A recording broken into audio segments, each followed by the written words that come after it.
Professor imported a lethal creature, human outsmarted. It with a single snack.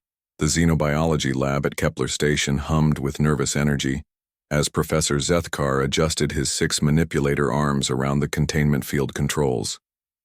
The Vorthak had spent 3 decades studying the galaxy's most dangerous predators, but today's specimen made his chitinous exoskeleton quiver with anticipation and fear. "Are you absolutely certain about this, Professor?" Dr. Sarah Chen asked from across the sterile chamber, her human voice cutting through the artificial atmosphere. She stood with characteristic human casualness, one hand resting on her hip while the other held a datapad.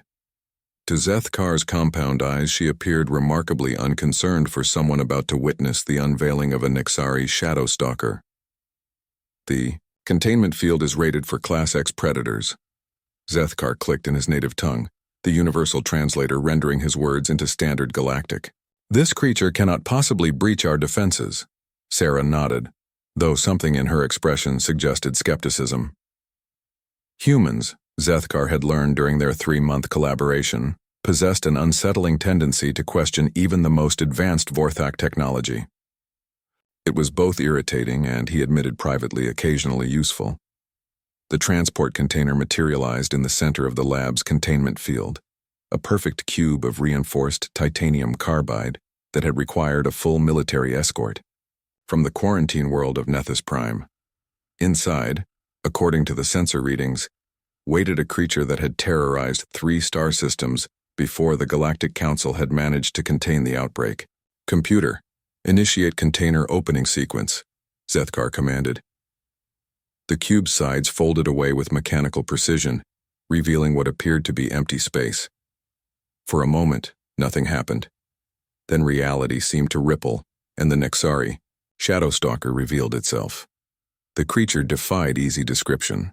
It stood roughly 3 meters tall on legs that bent in directions that hurt to observe, its flesh a constantly shifting kaleidoscope of colors that made the eye water. Most disturbing were its feeding tendrils, dozens of writhing appendages that ended in microscopic hooks designed to extract neural fluid while keeping prey alive and conscious for maximum freshness. "Magnificent," Zethkar breathed, his academic excitement overriding his survival instincts. "Notice how it immediately begins scanning for weak points in the containment field. The neural predation patterns are exactly as the reports described." Sarah stepped closer to the field boundary, and the creature's attention snapped to her with predatory focus. Its tendrils writhed faster, and a low harmonic vibration filled the air, the Nexari's hunting song that could paralyze most sentient species with terror. "Interesting," Sarah said, apparently unaffected. She reached into her jacket pocket and withdrew something that made Zethkar's eyes widen in horror. "Dr. Chen, please step back from the containment field immediately," he screeched, all 4 of his hearts racing. "Human food items are strictly prohibited in the xenobiology lab. The chemical compounds could—" "Relax, Professor," Sarah interrupted, unwrapping what appeared to be some sort of processed human nutrition bar. "I'm just curious about something." The Nexari Shadowstalker had gone completely still, its color shifting, hide settling into a pattern Zethkar had never seen before, stripes of deep purple alternating with pale yellow. The creature's hunting song changed, becoming almost plaintive. "What is that substance?" Zethkar demanded, his translator struggling to convey his mounting panic. "The creature's behavioral patterns are completely outside documented parameters." Sarah took a bite of her snack bar, and the Nexari pressed itself against the containment field, its tendrils reaching desperately toward her. "Oh, this? It's just a peanut butter and chocolate chip protein bar. I grabbed it from the vending machine." "Peanut butter?" Zethkar's translator couldn't process the term. "What manner of toxin is this?" "Not a toxin," Sarah laughed, breaking off a piece of the bar. "Though I guess it might as well be to someone with a nut allergy."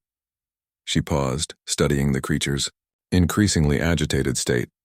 "You know, Professor, your data files mentioned that Nexari have an incredibly sensitive olfactory system, right? About 10,000 times more acute than baseline humans?" "Yes, but I fail to see how that—" Zethkar stopped mid-sentence as understanding dawned. You cannot possibly be suggesting. Sarah held up the broken piece of protein bar. The HFY Shadow Stalker had begun making a sound that could only be described as whimpering. Earth nuts, specifically peanuts, contain a compound called resveratrol. In small doses, it's harmless to most species. But to something with a hyperacute sense of smell? She shrugged. It's probably like having someone hold a skunk right under your nose. The galaxy's most feared predator, a creature that had consumed the neural fluid of thousands of beings across 3 star systems, was cowering in the corner of its containment field. All of its color patterns shifted to what Zethkar now recognized as submission postures. This is impossible, he whispered. The HFY are apex predators. They have no natural enemies. The Galactic Council classified them as an extinction-level threat. Sarah walked over to the containment field controls and began adjusting the atmospheric settings. Yeah, well, that's the thing about apex predators.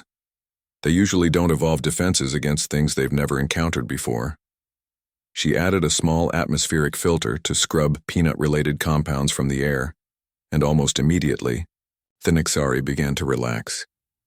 The creature's stress indicators are returning to normal parameters, Zethkar observed, his scientific mind wrestling with the implications.